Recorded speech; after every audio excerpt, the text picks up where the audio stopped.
Mesdames, Messieurs, bonjour et bienvenue dans cette édition de 13h. Réconciliation au sein de l'armée malienne, les différents corps des forces armées de sécurité se sont retrouvés hier à Kati pour réaffirmer à nouveau leur unité et leur souci commun à défendre l'intégrité territoriale de notre pays. C'était au cours d'une cérémonie présidée par le président du comité militaire de suivi de la réforme des forces de défense et de sécurité. Le général Amadou Aya Sanogo a invité ses différents frères d'armes au respect des normes et de la hiérarchie militaire, condition indispensable selon lui pour bâtir une armée républicaine responsable. Reportage Bourama Traoré. Le pardon, un petit mot mais lourd de sens et souvent difficile à prononcer par les hommes. Le pardon, qui est une valeur cardinale de la société malienne, est désormais une réalité au sein des forces armées et de sécurité. Illustration, officiers, sous-officiers et militaires du rang de tout corps, ensemble pour magnifier l'unité et la solidarité. Tout un symbole. Vous avez vu les éléments du bataillon pareil ici, c'est moi qui les utilise et il n'y a pas de problème entre nous. Je les utilise, si je dis partez là-bas, et partent là-bas. Il y a 3 compagnies du bataillon pareil qui sont présentement sur le terrain. N'est-ce pas? Et il y en a qui sont en train de se préparer pour aller à la relève. Il s'agit de consolider nos rapports et de faire en sorte que la démocratie soit consolidée au Mali. La réconciliation des cœurs et des esprits au sein de l'armée est donc en marche, car ici, on est convaincu que rien de potable ni de durable ne peut se construire dans la division et la mésentente. Il n'y a pas de haine entre nous. Ce qui s'est passé est passé. Donc c'est dans l'histoire. Nous voulons rentrer par la même porte, sortir par la même porte. Notre mission seulement, c'est la défense du territoire. Terminé. Pas de haine, pas d'autre chose. Que tu sois vert ou rouge, bleu, tout le monde est militaire. Tout le monde est fils malien. À l'unisson, les forces armées et de sécurité ont salué et remercié les autorités de la transition pour avoir promu au grade de général le capitaine Amadou Aya Sanogo. Pour les récipiendaires, cette distinction est à la fois un honneur et une fierté pour toute l'armée. Nous sommes militaires jusqu'à preuve du contraire. Nous sommes républicains et nous restons au service de l'État.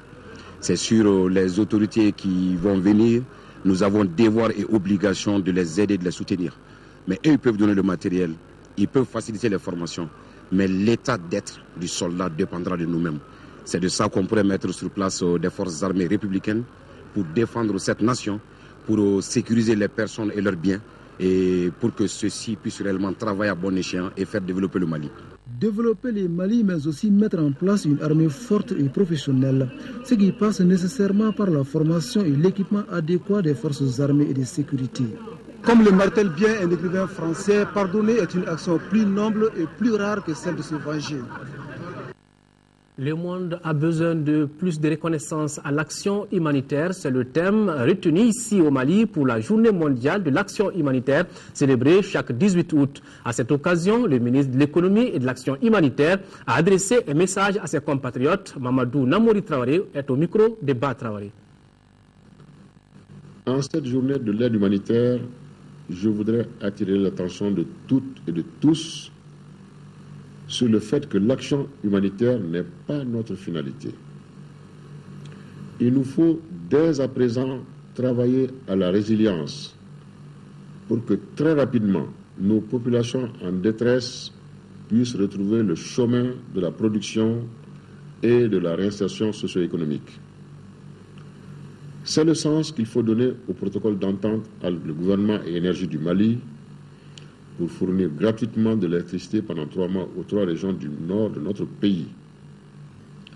Outre la sécurité, fondement de tout développement, cela permettra aux opérateurs économiques et notamment les banques de reprendre leurs activités, à l'administration de se mettre au travail afin de fournir aux populations si éprouvées les prestations de qualité qui leur ont si longtemps manqué. Encore une fois, la solution à nos difficultés nous incombe. Un tout autre plan, malgré le démarrage difficile de la campagne agricole 2013-2014, les résultats sont prometteurs et la mauvaise répartition des pluies n'aura aucun impact sur la production agricole si la pluie continue à un rythme soutenu jusqu'en octobre. C'est l'avis des spécialistes et certains paysans que notre reporter Abdraman Maïga a rencontré suivant son enquête. La campagne agricole 2013-2014 semble prometteuse. Elle commence déjà à porter fruit. Pour confirmer la véracité de cette information, il vous suffit juste de vous rendre à la zone aéroportuaire de Bamako-Sinu. Elles sont nombreuses, ces femmes, que nous avons rencontrées en provenance des champs avec sur leur tête des sacs ou des choux remplis de maïs. Pour en arriver là, la tâche n'a pas été du tout facile pour les paysans. Le pluie n'a pas donné près de Bamako. En ciment, vraiment, on a eu des difficultés. Ça n'a pas bien marché, quoi. On a des problèmes à cause de la pluie. Bon, souvent, ils peuvent avoir au maximum 15 jours, on ne pleut pas. Donc c'est aussi une difficulté pour nous. Pour cette campagne, le gouvernement du Mali table sur une production céréalière de plus de 7 500 000 tonnes contre 6 millions en 2012. Pour le coton, la prévision attendue est de 520 000 tonnes contre 453 000 en 2012. Un ensemble de résultats qui peut être atteint si les précipitations se poursuivent normalement jusqu'en octobre. Avec le rythme actuel de la pluviométrie, je pense qu'il y aura plus de peur que de mal. Aujourd'hui, nous sommes déjà en termes de riziculture, on est à 48% de nos objectifs. Bon, pour les cultures, les céréales sèches, nous avons déjà dépassé nos objectifs parce que à ce niveau, nous sommes environ à 103% de nos réalisations. Et le coton aussi, on est à 5 414 hectares, soit à peu près 94% des prévisions. Pour accompagner les paysans à combler le retard dû à l'installation tardive des pluies et à leur mauvaise répartition, des mesures ont été envisagées par le gouvernement. En plus de la subvention des engrais et du maïs hybride, la campagne agricole 2013-2014 bénéficie également des apports de Mali Météo à travers son opération pluie provoquée.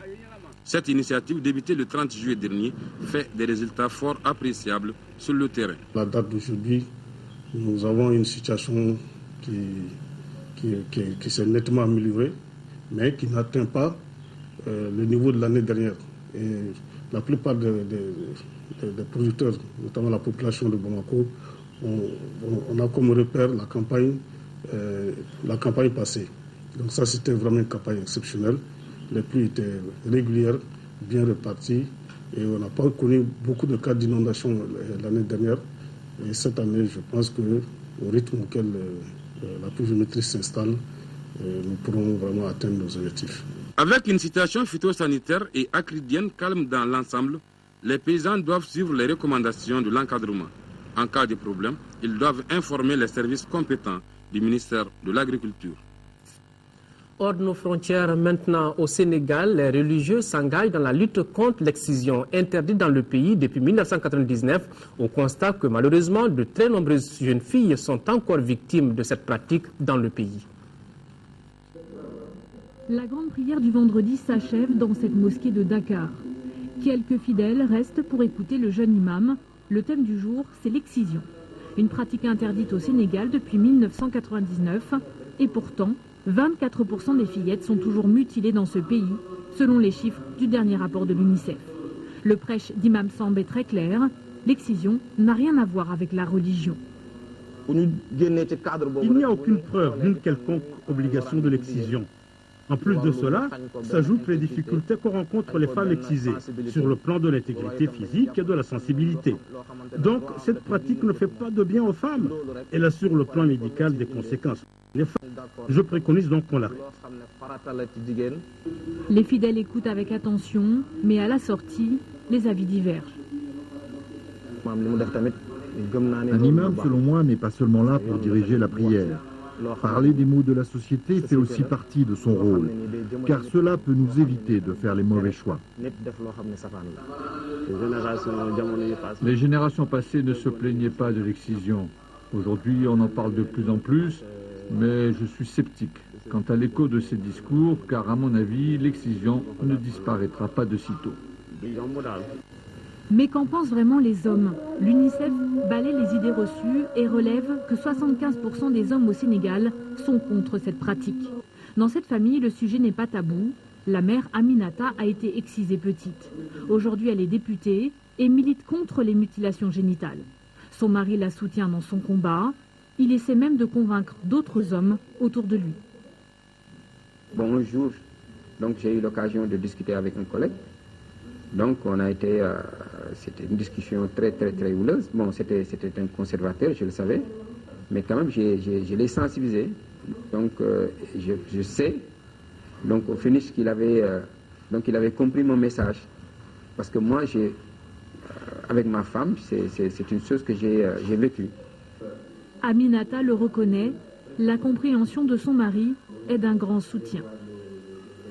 Pour quelqu'un qui vous comprenne déjà dans la maison, dans la chambre, voilà, dans l'intimité de votre couple, ça c'est hyper important. Il y a des hommes qui ne comprennent pas. Il y a des hommes peut-être qui vont aller prendre d'autres femmes, sans pouvoir essayer de comprendre qu'est-ce qui bloque. Malgré la sensibilisation, l'excision ne recule pas au Sénégal. Selon l'UNICEF, elle est pratiquée en particulier dans la communauté Peul. Mais la capitale n'échappe pas non plus au phénomène. À Dakar, 20% des femmes ont le sexe aujourd'hui mutilé. Toujours à l'étranger, nous partons en Russie avec les athlètes africains aux mondiaux d'athlétisme. Nous ferons un tour en Afrique du Sud où la journée culturelle et sportive Nelson Mandela a vu la participation de l'artiste Salif Keïta en concert au Saucer City de Soweto et à Madagascar pour parler de la prochaine élection présidentielle. Ce sont les brèves de ce journal.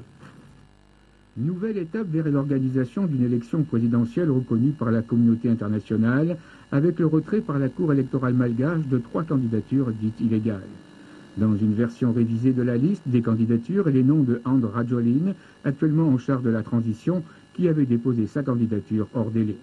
L'amiral Didier Ratsirak, ancien homme fort qui présida le pays plusieurs décennies, et Lalao Ravalomanan, l'épouse du président destitué, pour cause de non-résidence à Madagascar 6 mois avant la date du scrutin. Un scrutin repoussé une nouvelle fois, aucune date n'est fixée. Lui, il attend depuis 4 ans cette élection présidentielle pour sortir de la crise politique. Dans le cadre de la journée culturelle et sportive Nelson Mandela, un homme, une nation, une célébration, les équipes nationales sud-africaines de football et de rugby ont joué l'une après l'autre au Soccer City de Soweto. La journée s'est terminée par un concert de Salif Keïta pour recueillir des fonds au profit d'un hôpital pour enfants. Razzia de médailles pour les athlètes africains à Moscou, le Kenyan Absel Kiprop est devenu le champion du monde du 1500 mètres. Sa compatriote Eunice Sum a remporté le titre mondial du 800 mètres dames. La veille, à 200 mètres de l'arrivée, la double championne olympique, l'Éthiopienne Messeret Defar, a imposé sa pointe de vitesse pour remporter le 5000 mètres en 14 minutes 50 secondes devant la Kenyane Merci Cherono et sa compatriote Almaz Ayana samedi soir à Moscou. L'Ougandais Stephen Kiprotich, le champion olympique 2012, est devenu le champion du monde du marathon, son premier titre mondial dans la discipline. Il a devancé les 2 Éthiopiens, Desiza et Tola, en 2 heures 9 minutes et 9 secondes. Il a fait craquer tous ses adversaires. L'Ougandais a savouré sa victoire en saluant la foule drapée dans les couleurs de son pays. Retour à l'actualité nationale pour parler de cet accident de la route. Une collision entre un car de transport et un camion transportant des marchandises s'est produite ce week-end sur la route nationale reliant Sikasso à Bamako, faisant du coup de nombreux morts et des blessés graves. Compte rendu, Sékou Konaté. Il était 20h ce samedi lorsque cet accident mortel se produisait suite à une collision entre un car de la compagnie Diallo Transport en provenance de Bamako et un gros porteur en partance. C'était dans le village de Campiasso, à 25 km de Sikasso. Le car de Diallo Transport, il y avait un car qui le précédait. Donc il a fait un dépassement de ce car. Et le camion qui venait de descendre une pente, et ils sont rencontrés au niveau du camion qui était en stationnement. Et le chauffeur du car de Diallo Transport, ne pouvant rien faire, est obligé de rentrer en 3e position.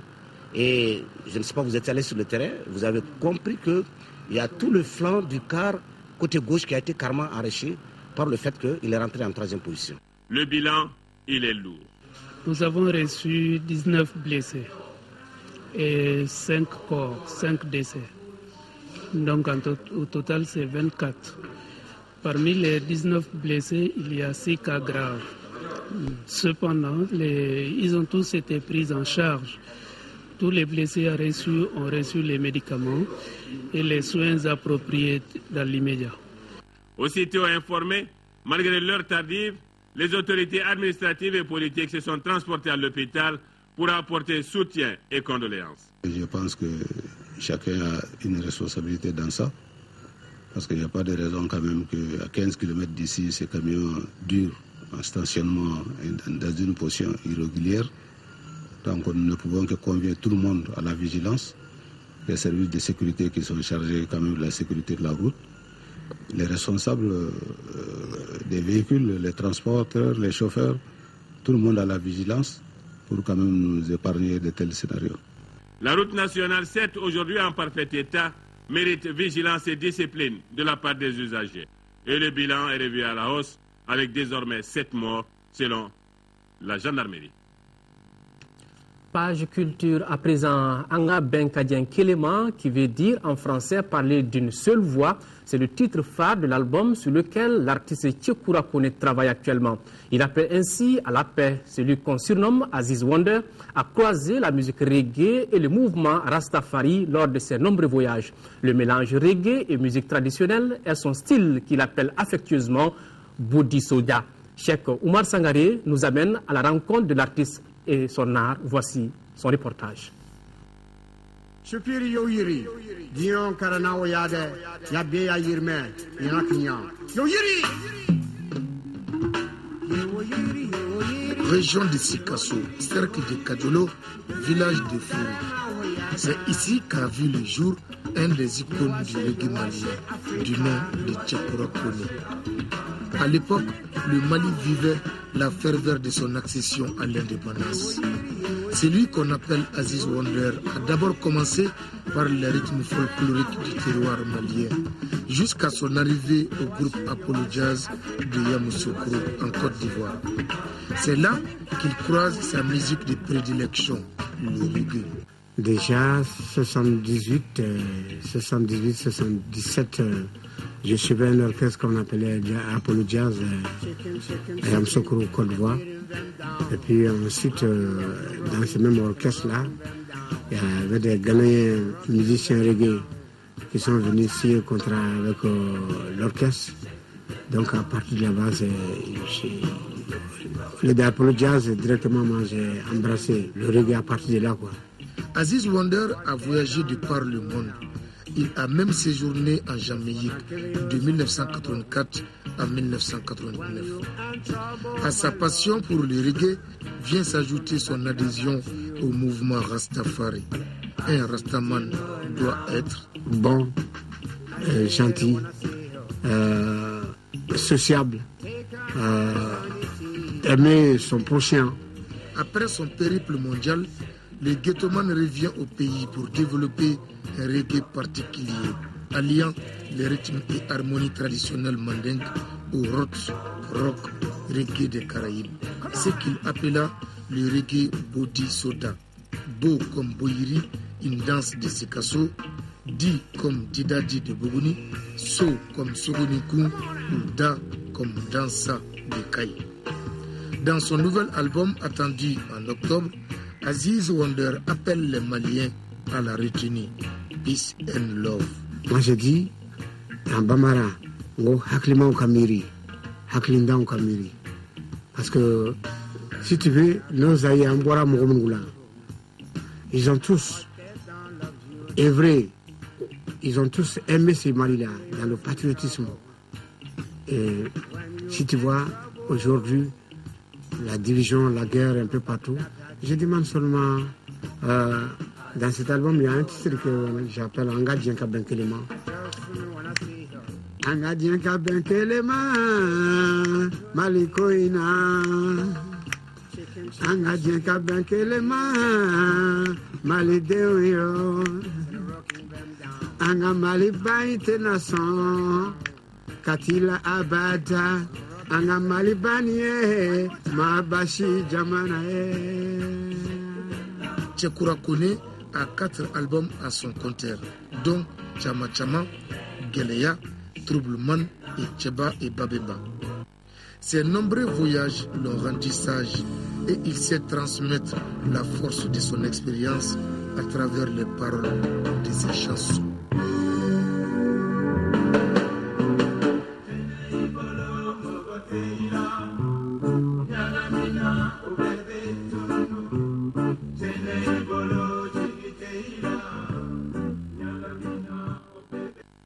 Aziz Wander, plaisant de suivre. Le Rotary Club Bamako Koulouba a organisé ce week-end une soirée de passation de colliers entre le président sortant et le président entrant du mandat 2013-2014. L'événement était placé sous le parrainage de l'ambassadeur de France dans notre pays, Agibou Koulibaly.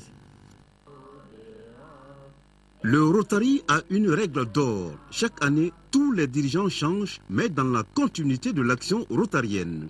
C'est tout le sens de cette passation de collier à la tête du Rotary Club Bamako Koulouba. Nous avons fait des dons d'un montant de plus de 100 millions de francs CFA. Ces dons sont partis prioritairement aux populations du Nord. Ils sont partis aussi aux populations sinistrées par les inondations et bien d'autres. Selon le gouverneur du district 9100, le collier de président de Rotary est chargé de 23 ans d'histoire. Le collier de président que tu te dois de porter avec humilité est le symbole de ton autorité.